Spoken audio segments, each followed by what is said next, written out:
দেখো, তুমিও খুব ভালোভাবে জানো এবং আমিও জানি কারোর বাঁচা বা মরায় তোমার জমিদারি পাওয়া কিন্তু নির্ভর করছে না।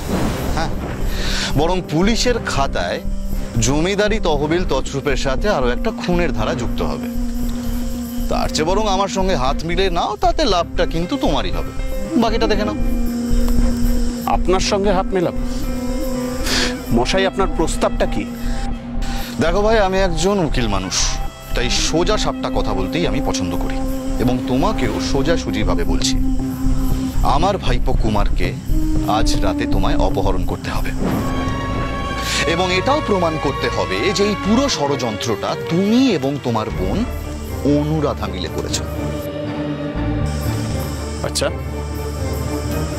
কিন্তু বিনিময়ে আমি কি পাবো? আরে যা পাওয়ার তুমিই তো পাবে ভাই। দেখো, একটা কথা নিশ্চয়ই এতদিনে বুঝে গেছো, বিজয় যদি জমিদারি উদ্ধার না করতে পারে তাহলে বাবা কিন্তু তোমার নামে কোর্টে মামলা করবে। সেই মামলাটা আমি আটকাতে পারি, এবং শুধু মামলা আটকানোই নয়, আমাদের গণেশপুরে এই জমিদার বাড়ির পেছনের দিকে যে জমিটা জানো নিশ্চয়ই, সেটাও আমি তোমার নামে করে দেবো। তুমি তোমার ইচ্ছে মতো ওখানে থেকো, আর এককালীন তোমাকে 500 টাকাও দেব।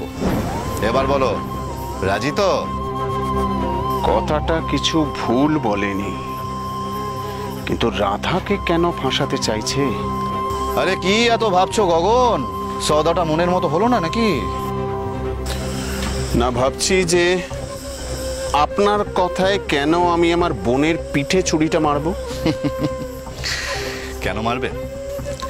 কারণ তুমি যদি তোমার বোনের পিঠে ছুরি না মারো, তাহলে যে তোমার বোন তোমার পিঠে ছুরি মারবে। মারবে কেন? মেরেই তো দিয়েছে। তোমার বোন আমার ভাই বিজয়কে বিয়ে করার সমস্ত পরিকল্পনা করে নিয়েছে। গ্রামের কানাঘুষো একটু কান পাতো, সব খবর পাবে। কি বলছেন কি? হ্যাঁ, ঠিকই বলছি। এবং তোমার বোন যদি আমার ভাই বিজুকে বিয়ে করে, সে কিন্তু এক ঢিলে 3 পাখি মারবে। এতদিনের জমিদারি উদ্ধার হয়ে যাবে, তার আই বুড়োর অপবাদ ঘোচাবে, এবং সেই জমিদারির আরেকজন দাবিদার এই তুমি গগন চাটুর্যে, তাকেও খুব সহজে তার পদ থেকে সরিয়ে দেবে। এবার পুরো বিষয়টা বুঝতে আশা করছি কোনো অসুবিধা হয়নি।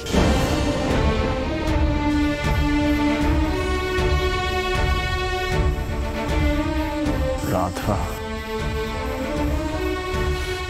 রাধা তলে তলে এই খেলাটা খেলছে।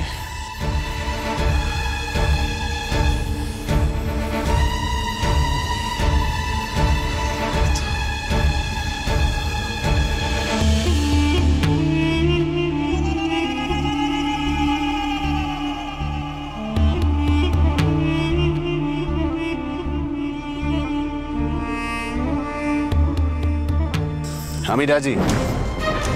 এবার বলুন, কবে কিভাবে কাজটা করতে হবে? কবে নয় গগন, আজ রাতেই।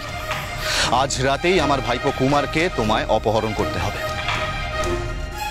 তবে তার আগে এসো, তোমার সাথে হাতটা মিলিয়ে নি, এবং গোটা পরিকল্পনাটা একটু ভালো করে বুঝিয়ে দিই।